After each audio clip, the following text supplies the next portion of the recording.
Hello and welcome to the channel.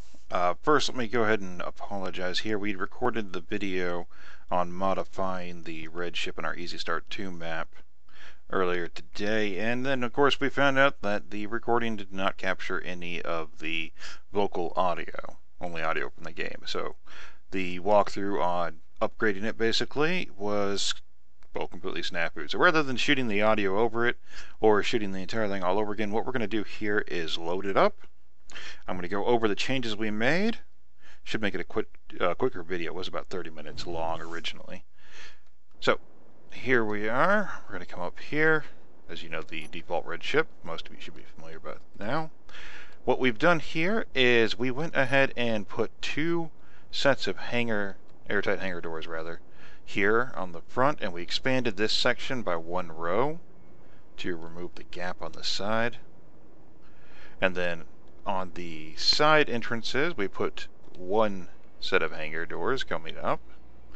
We removed the slope section there, of course, to make room for that. Now you will see conveyors here that we basically mapped those, and we'll go ahead and go over that once we get inside here. Coming through this door here.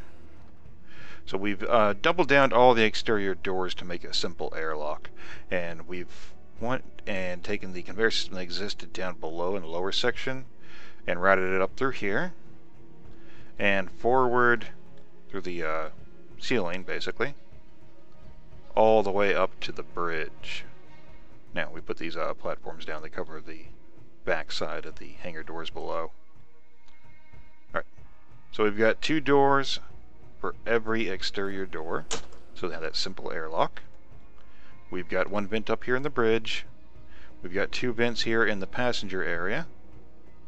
In this particular section here, there is no ventilation. It would require you to crawl to get through if you put a vent facing down, or to really redesign it altogether. So we just went with no ventilation there. Of course, the two vents behind the grav generator.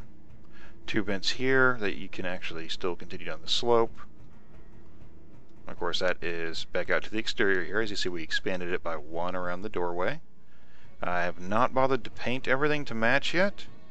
I'll be doing that later to just match it up cosmetically.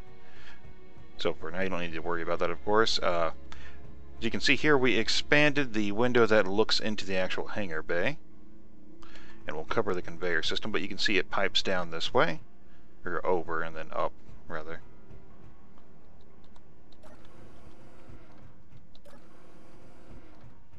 Now we have one vent behind this control station, and since this is more or less your auxiliary control station further back in the ship, it's going to be your strongest one here, and of course having that vent right there is really going to be a lot of help, especially with the dual airlocks here. And we went ahead and moved those ramps back by one to make that last door there. These other doors were here by default. It's a four-way split. Of course, there is no O2 in this particular section, but in all four other sections there is O2 being vented in. On either side you will find an O2 near the airlock, and what we did is we found the reactor and gyro room that is about 2 blocks deep behind this vent, and we routed it from there because that is already conveyed throughout all the cargo system. Now lastly, in the hangar bay you do see that we have this piping coming up out of the floor and just straight up into the area.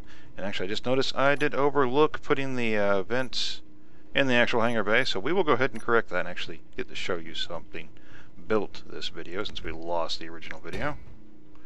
So we will go ahead and put those conveyors there. And let's see, we'll put it on the back side. One on either end. And what that will do is just give separate O2 control to the actual hangar area. So of course you can pressurize and depressurize it as needed. Now, in the reactor rooms I was telling you about that are behind these walls here, we went ahead and put 2 oxygen tanks and 1 oxygen generator. On this side, this one here has less gyros. It's basically, I think, 4 or 6 gyros on this side, and there's a whole wall of gyros on the other. So this one actually had the space all ready to go ahead and place those. So those are conveyed through the entire conveyor system, of course. But that is where your production is. You may want to consider cutting some of the gyros off of the left-hand side, the port side, which is that one over there, and putting them on the starboard side, and then mixing an O2 tank on either end, just in case one side takes damage, you don't lose all your O2. But that pretty much covers what we've done here. It's not that hard, really. It took, well, 30 minutes to go through the video, of course, but that's taking time to explain, and had a couple of hitches as far as our initial design of the forward hangar down there. So, I hope that was helpful, and as always, have a good day. What we'll be doing next, I should have, of course, done that before saying have a good day, but what we'll be doing next is that we will actually be going on to the blue ship next. Blue 2, it's marked in this world.